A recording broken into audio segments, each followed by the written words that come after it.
Ephesians 5:25. 33 is a natural fit for a wedding passage. It's the section where Paul writes about husbands loving their wives as Christ loved the church.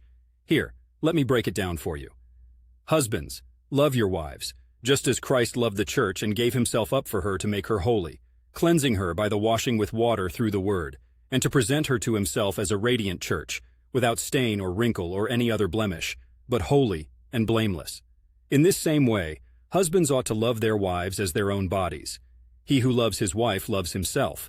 After all, no one ever hated their own body, but they feed and care for their body, just as Christ does the church, for we are members of his body. For this reason a man will leave his father and mother and be united to his wife, and the two will become one flesh. This is a profound mystery, but I am talking about Christ and the church. However, each one of you also must love his wife as he loves himself, and the wife must respect her husband. It's a heavy hitter, not just because of its obvious connection to love and marriage, but it gets at the heart of what commitment and sacrificial love are all about. It paints a vivid imagery of deep, selfless, and nurturing love that's quite befitting to set a tone for a lifelong partnership. Let's unpack this a bit. Marriage, as described here, is more than just a contractual arrangement. It's depicted as a transformative journey that involves self-sacrifice, mutual respect, and an almost divine commitment to one another. Christ's love for the church is uncynical, unwavering, and it pours out without a thought to holding back. That's the gold standard, the pinnacle of "I've got your back."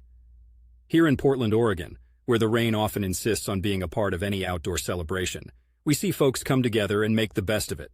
There's a certain romantic resilience to that.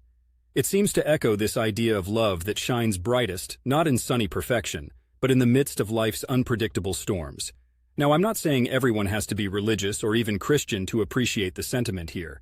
You could be as secular as they come, but still see the beauty in aspiring to love someone in such a generous, selfless way. It isn't about being subservient, but about willing to go to the mat for each other. That's the stuff good marriages are made of, am I right?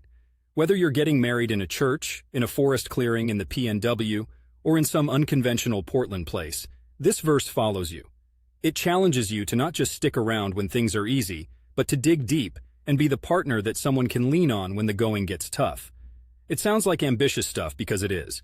Marriage is not a sprint. It's more like one of those ultra-marathons. And let's face it, you want that person by your side to be as committed to reaching the finish line as you are. This passage serves as a strong foundation, an anchor of sorts, reminding us all of the solemn joy and profound depth that the commitment of marriage is intended to carry from the get-go.